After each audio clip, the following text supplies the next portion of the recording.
What's up, everybody? I'm Walter Hooper, and this is another episode of Marketing Minds Meets. We are here at the Knot co-working space in Grosse Pointe Park, Michigan. All things co-working. If you're an entrepreneur, small business owner, local business owner in the Points, St. Clair Shores, anywhere here on the east side, Metro Detroit region, please come check it out. It is a wonderful space. We are located here. This is where our office is. A business is at. So hit us up if you have any questions about that. So right now, we have a lot of guests on this program.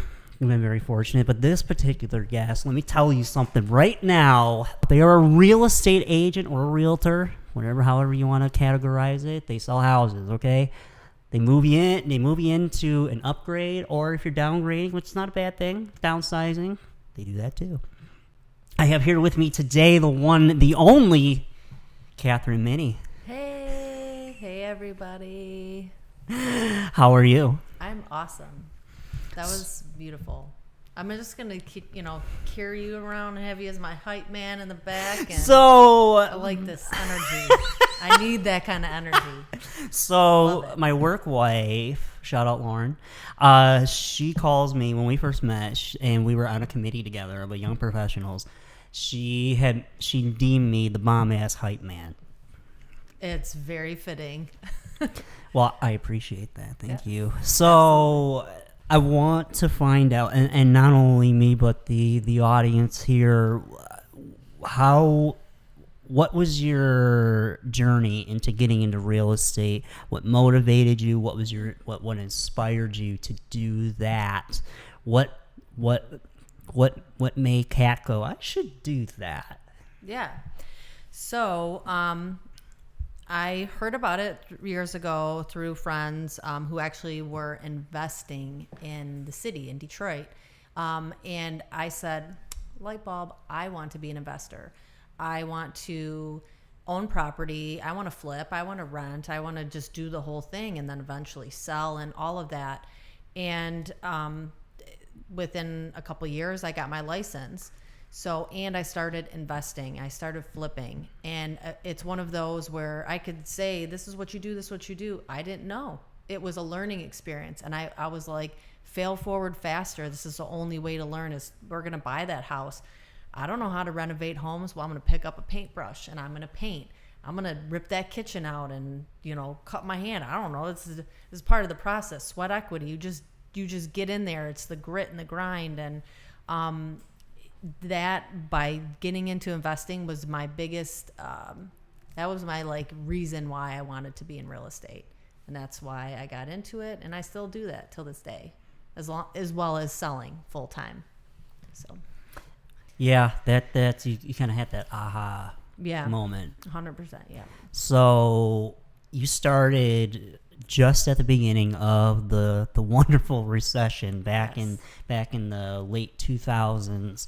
So right out of the gate, you were thrown into a market that was, I will just say, it was diabolical. Yeah. Just diabolically terrible. It was grimy.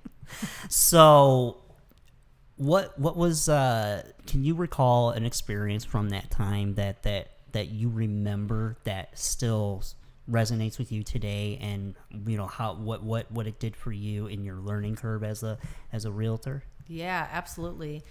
Couple things. So the first thing was this is all new to me. I'm super green. I'm like, how do you buy these houses? How do you do this? All right, well, let's go look. Let's start looking at property. Mind you, this is the beginning of the recession when I got into it, and I'm starting to purchase homes and things like that. And these homes, there are so many foreclosures and so many terrible incidences, people losing their homes and stuff like that, and the whole mortgage industry crashing and just all the issues. And these homes were so nasty. There was just foreclosures. You barely see a foreclosure anymore, which might be changing, but just tons of them. They're just handfuls. They're $10,000 or $40,000. And you get in these homes and people were ripping out the cabinets, ripping out all these things to salvage and to keep for themselves because they were losing everything. And it was wild to see that. And I mean, you'd be going to houses, and actually a couple times, like, you know, there's houses that are boarded up because there was so much destruction. And seeing that was crazy. It was like the wild, wild west in real estate. And then actually getting into it and buying them, and, you know, the nitty gritty of, you know, working on the houses was just, it was quite an experience. It was definitely an experience. So let's fast forward to present day, 2022. Yes. The 2010s, whatever you want to call it. So now, I saw on one of your posts that you put out there, you were talking about inflation. So with that being said, what is a challenge that you foresee right now for a home buyer? Again, whether they're first time, second time, whatever, anyone looking to purchase a house, what is a challenge that you see for them right now that they should be aware of and be prepared for to take on in this market? The biggest thing everybody is seeing and feeling right now is inflation. Not only just in the economy, but also along with interest rates for home purchasing. It's crunch time. So much is changing as far as buying anything and the cost of everything. And it is such a time where you need a budget. And knowing your budget and your finances and just really being prepared is everything. And not, you know, you always need to be prepared, and you should really always be doing this. But I think it's becoming very like eye-opening to how much everything costs now, and how this is affecting what you could even purchase. The home you wanted, you know, maybe 8 months ago is now, you know, the interest rate doubled. So now you're looking at a different home. You don't get all those finishes that you wanted, the upgrades you wanted, maybe for what you can afford. So just really, you know, honing in on what your budget is, and making, just being aware of that and your finances, I just think is everything right now. Everything. Oh, 1000%. And budgeting is crucial. Yeah. And especially, like you said, at a time right now when, I mean, for Pete's sake, I mean, groceries are now, yeah, it's like so crazy. Yeah, but not crazy enough to not get liquid death. Yeah. Buried alive. You got the regular, the non-flavored sparkling. So, and I didn't realize. Oh, you planned that? No, I swear I did not. Oh, mine matches kind of too, right? Yeah, kind of. A little bit. Yeah, a little bit. But you know, now, you know, budgeting for everything is crucial. Mm-hmm. So to even go off of that and to go into some truths, you know, being a realtor, and now again, I can say this is my show. There's so many realtors out there, you know, wonderful realtors, terrible realtors, but just realtors overall. So what is it about Katherine Minne that stands out from other realtors in the area that people should be made aware of when they're looking to, you know, to go into that next step of wanting to purchase a home? And since this is Marketing Minds Meet, you could talk about even, like, you know, how you promote yourself on social media. So what is it about you that characterizes and distincts you from other realtors in this industry? Yes. So I think marketing is huge, and I think it actually is becoming more important than ever because homes are sitting on the market longer. You know, you're seeing all the price reductions are a little harder to sell. So just trying to get it out there a little more, and the exposure is so important. But I think even more than that, like myself as an individual and realtor, I think it's my knowledge and experience. I've, you know, been doing this for over 14 years, and I've seen multiple parts of the real estate industry, whether I'm buying houses, whether I'm working on them, whether I'm selling. And, the more you do, and I've done many, lots of units and, a lot of volume and stuff like that. And it's like every experience is different. And I tell every buyer and seller this, when we're going through the process, is that every experience is different. What that neighbor went through, what this person went through, they all have their different motives. And I think me finding and really understanding the client is like huge. And I do that very well. And that's like one of my biggest goals, is really trying to get to know the client and just understanding their needs. This is going to help me when I'm negotiating. This is going to help me in how I market the property or who I market it to. Just really understanding my clients and their needs is something I take very seriously. And I think a lot of people skip over that. I know it sounds like simple. They're just, trying to make a sale, but it's bigger than that. No, that's huge, because there's a sense of empathy with your clients. Each client is different, and each client has a different situation that you're working with, and for you to recognize and understand that is huge. I think it's absolutely crucial. I'm going to ask you a question here that I've started to ask a lot of people.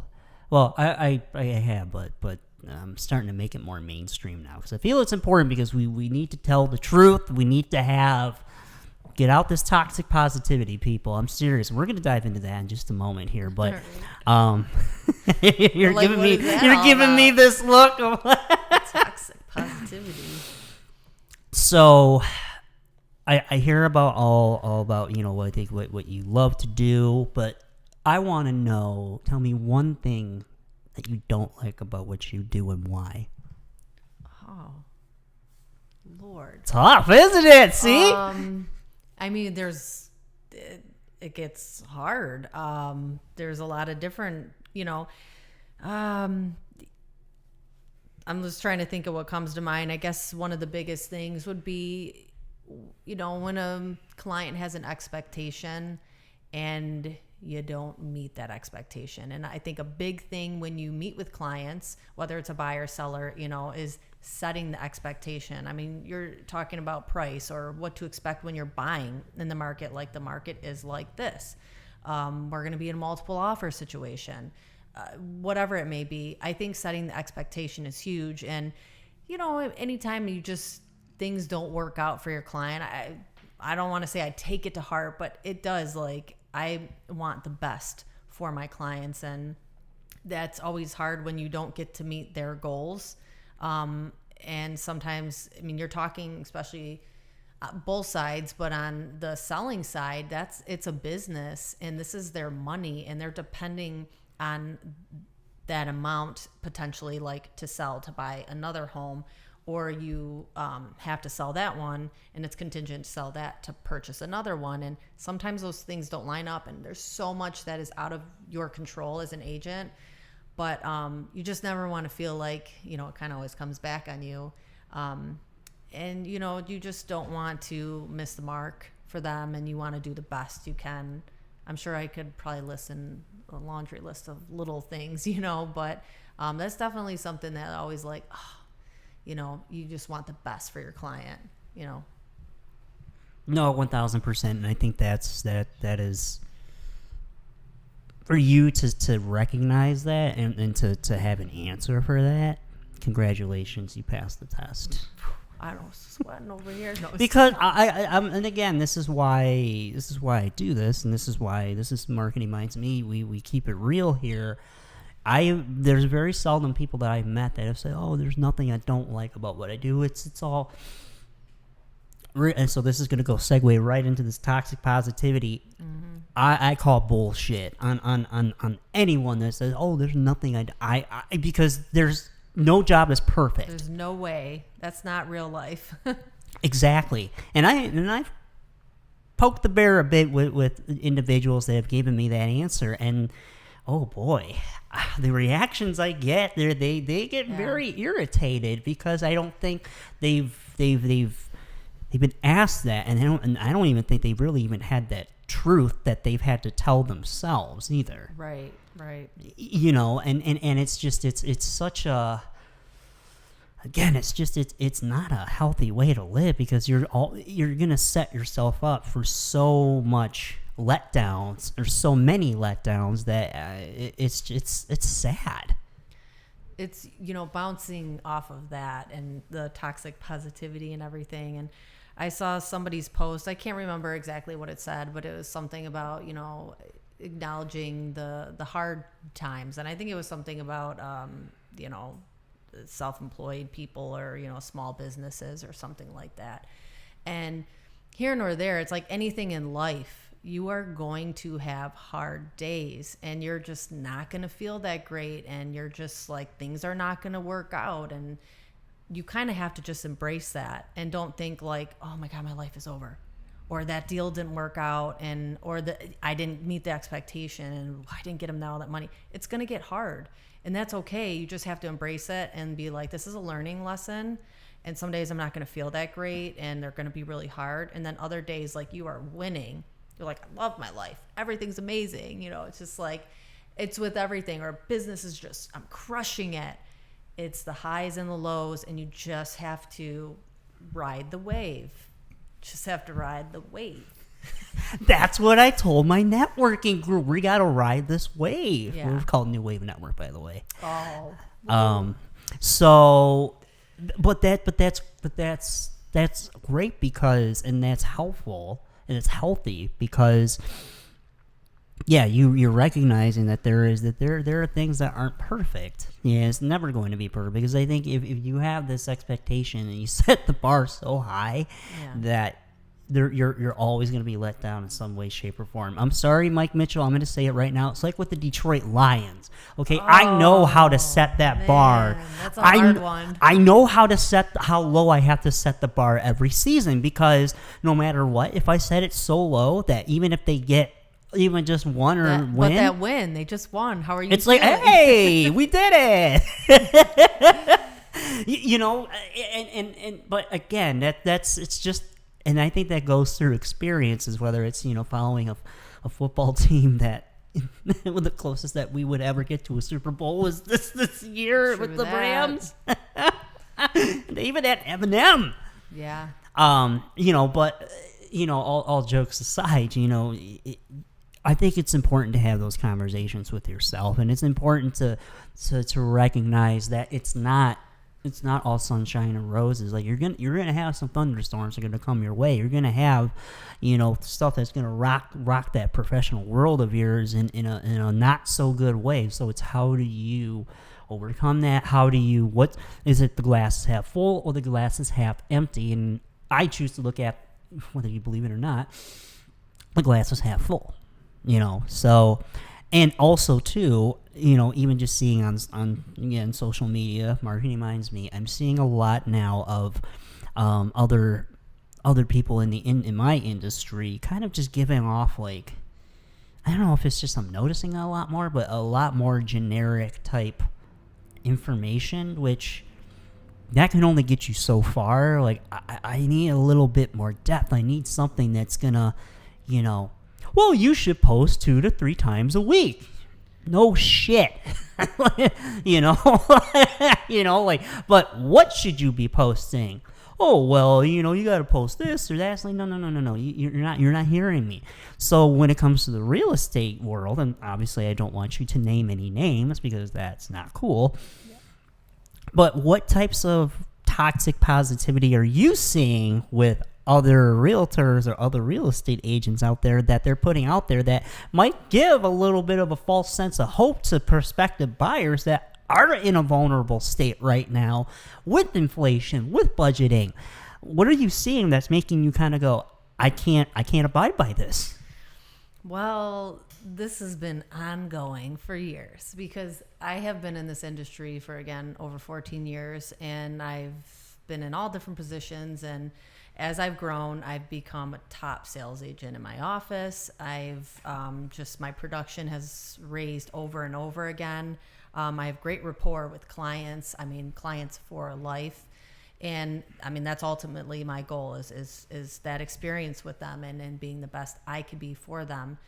And so it's like, I've been doing this so long, and all of a sudden, say like 5 years ago, all of a sudden everybody's got like this like these special videos and like pictures, like life shots or whatever, life photos. And I mean, they're all amazing. And don't get me wrong, you need to do like photography and all that stuff, headshots or just, life photos or whatever. But I feel like everybody's putting themselves out there as this expert with 1 year in the business, and then they call themselves, a multi-million-dollar producer. Well, if you're producing 2 million, that's great. Do not get me wrong. But it's like, it makes you sound more than you are. And there is I would never discredit any agent, anybody, no matter where they are in life. It does not matter. It's how you treat people, period. That's what everything comes down to me. But I just think, like, you see a lot of the talk and the show, but you don't see, how did that transaction go, or how did you really get to that? Oh, those are your numbers. How much did you spend in marketing? What's the truth? Again, I don't care what anyone else does. I worry about myself. But Speak that truth, Kat. Yeah, but you see it, and you're like, well, wait a minute. Like, there was, somebody, where'd they come from? What are they doing? But that's the thing about real estate. It's everybody has a different path and how they get clients, and we're all different. We're all doing the same thing, but we all do it a little different. So I don't really knock anybody, but it does kind of make you wonder, like, wait a minute, like something, what are they, what's the truth? Speak the truth. Yeah. This is why, so you're actually the second person to go through this little science experiment of mine of reformatting even just this program, because, we don't want to just offer, generic podcasting, marketing information, content for people. I really want to be able, with the guests that I have on here. So congratulations. You're the second person. Special. Where we have these conversations, we have these discussions of, again, my show, like, what the fuck is going on out there? Like, Yep. like what are we doing? Like, what are we doing? Right now we talk about oversaturation of not only social media platforms. You have Facebook, you have Instagram, you got LinkedIn, Twitter, Snapchat. I love Snapchat, by the way. They just came out with a desktop format for it, which is basically, I call it today's modern AOL Instant Messenger, but that's another time. And TikTok, which I won't go down that rabbit hole, but don't get me started, because I kind of love it. And that's okay. Love, hate, but that's okay. That's okay. But my point being, there's just so much oversaturation that, I mean, for Pete's sakes, the younger generation, the Gen Zers and the generations after that, all they know is technology. They don't know about a life that was prior to technology. They don't know like you or I did, where, we only had dial-up internet. We only had, we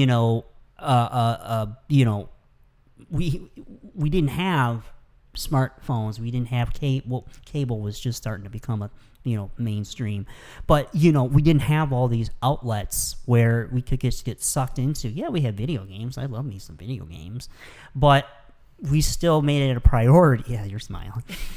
I grew up on Atari in the very beginning of Nintendo, so yeah. But we still, at the end of the, at some point during the day, you know what? I think I'm going to go over to Paul's house or Jerry's house, and, Mrs. Smith, can Jerry come out and play? You remember that? Yes. I used to ride my bike through the neighborhood, go to a friend's house, hang out, and actually play and do stuff outside of like sitting on the computer or just sitting in the house. That's right. So. See, and that was a time when, human interaction, I really think, was cherished a bit more. And nowadays we have oversaturation of social media platforms, people thinking that there's some, like, like you said, some where people might claim to be experts, but what are the credentials really? That's my thing right now, which I see. I don't want to be like everybody else. I don't want to feel like, like, how do you trust these people? There's a million people saying the same thing. Everybody's saying the same thing. So it's like, again, like you mentioned, the credentials. Where are the credentials? It just, who do you trust?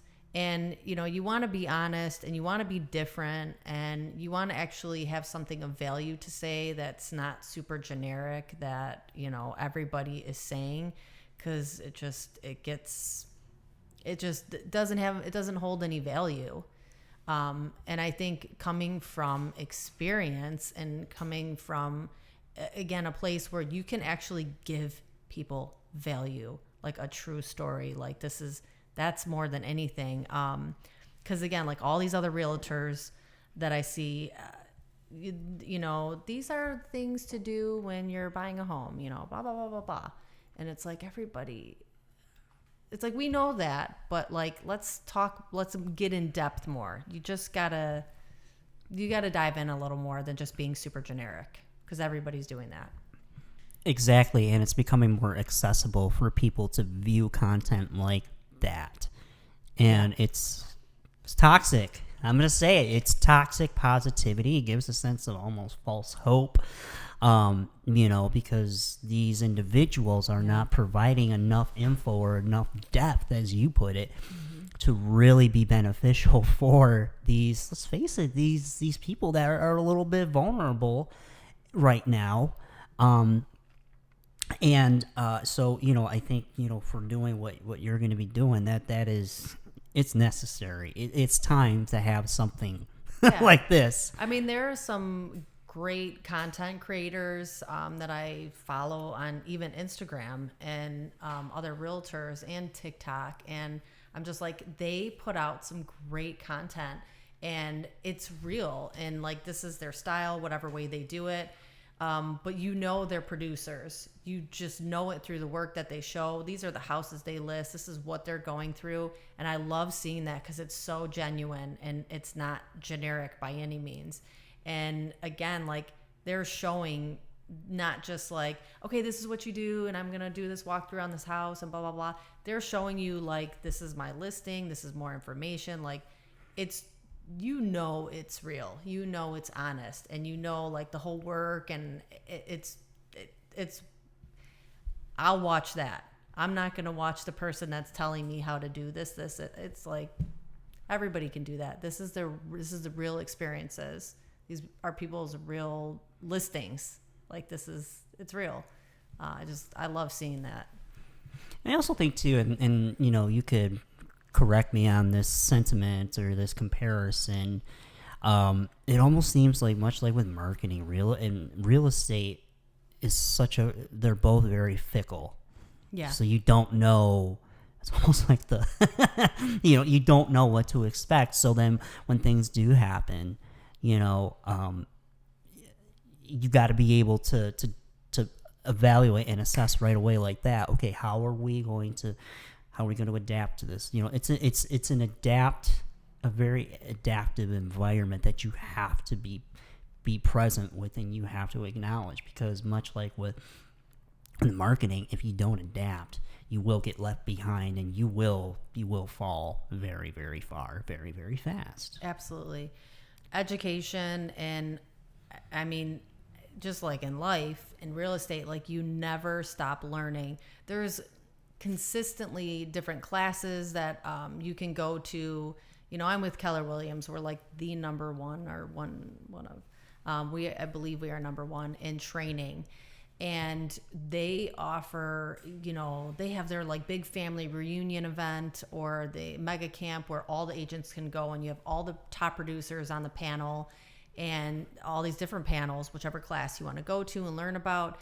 And it's like to hear these people's real experiences and the production they're doing and all the stuff. It's like, oh my God, this is crazy. But like, it's just, it's there. I think it's constantly changing, and having that, keeping up with it.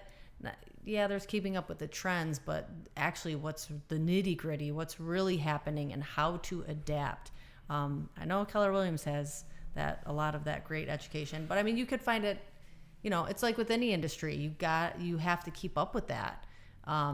Otherwise, if you don't know how to use a smartphone, how are you gonna, do anything? Like it's just little stuff, but I mean, it's a big deal. Like actually back when I started in real estate, like we had MapQuest. I don't even think they had Google Maps. Oh, snap! Yeah.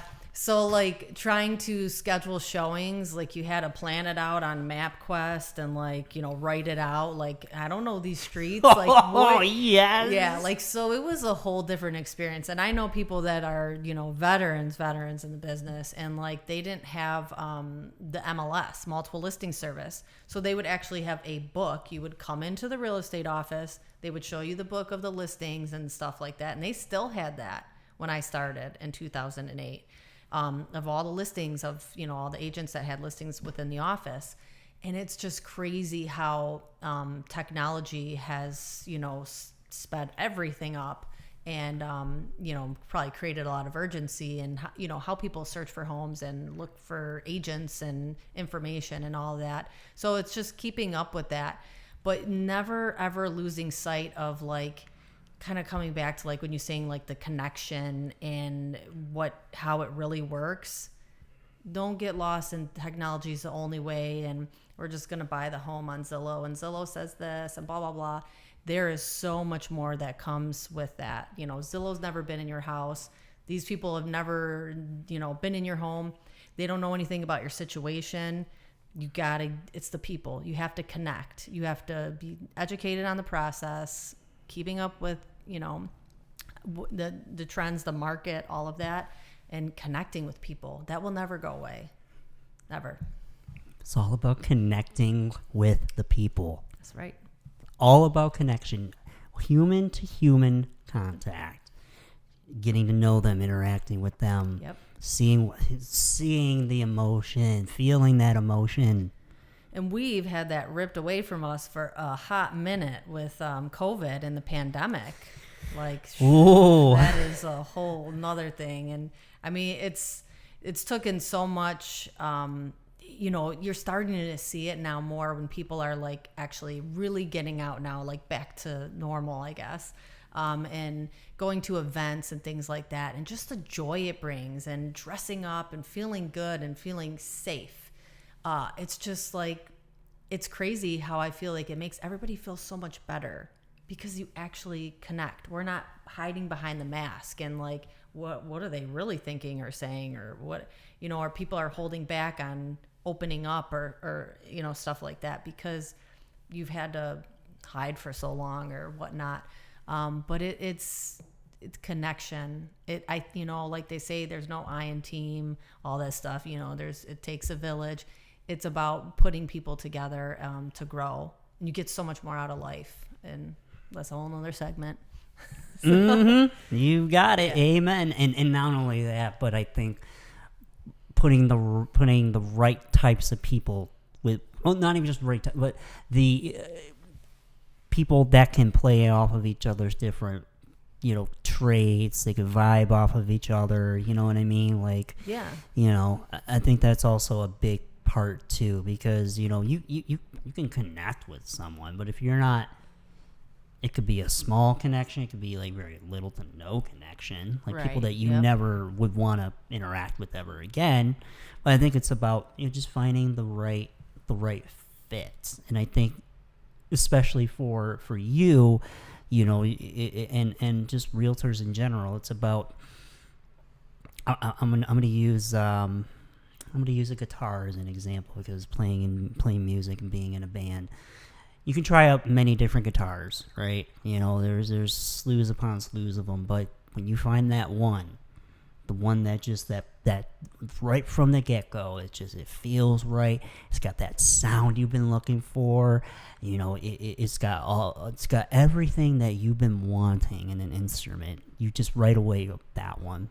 Box it, put it in the case, box it up. That's going with me, and it's going to stay with me for life. That is like finding your niche in real estate. That's like, what do I want to do? I want to be a realtor. I want to do it. And whenever you figure that out, or before you even get into real estate, you know. You're like, this is how I'm going to go after my business. There could be multiple ways you go after your business, but you're like, this is my niche. Whether it's, working with veterans, or you work with investors, or whatever. Or this is the type of marketing I want to do. Like, you find that niche and it's like, this is my vibe. This is my purpose, but it makes everything make more sense. It just makes way more sense when you do it that way. Amen to that. Amen to that, Kat. That's right. Let me get my Oprah on. Hold on. Oh, man. As long as it's not The View. All right. With that being said, I got a fun question here now, because we like to do that. All right. Let's hear it. When you are not being the realtor hustler that you are, yeah, that's right. What are some hobbies and activities that you enjoy doing on your spare time, your downtime? Or do you just let's hear it? I'm pretty chill. Like, I love spending time with my family, my friends, just like nothing crazy. Doing some traveling is really important to me. I love getting out, having a good time, seeing the world, and just having fun experiences. I'm always hanging out with my dog. I love my dog. I'm a big animal person, so I'm always playing with him and walking him and all that good stuff. I got a 120-pound Rottweiler, and he's still a baby. Love Rottweilers. Yeah, still a baby.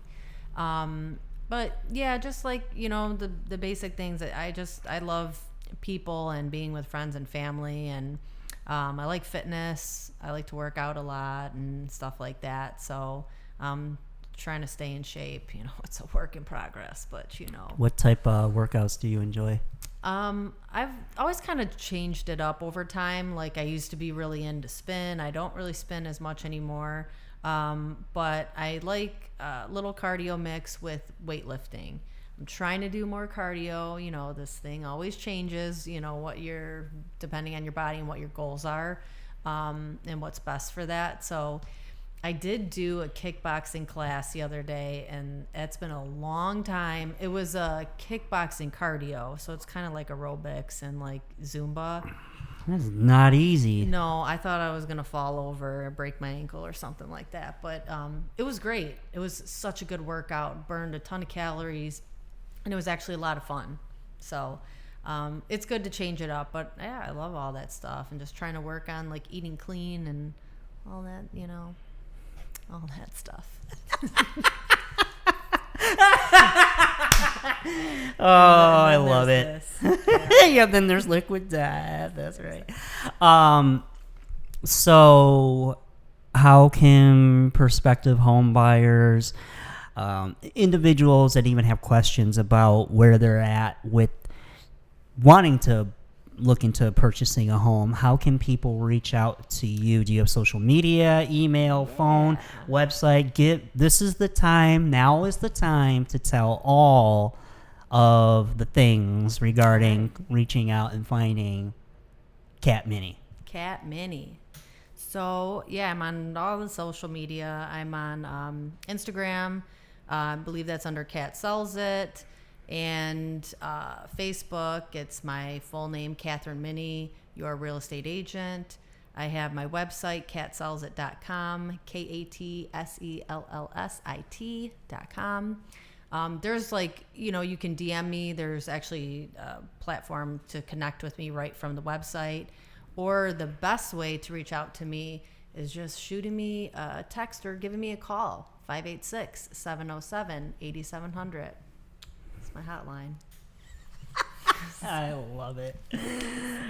I love it. Well, I think to close this out, because you mentioned this, you're into the ASMR. You want to join? Do you want to join me in doing an ASMR closing?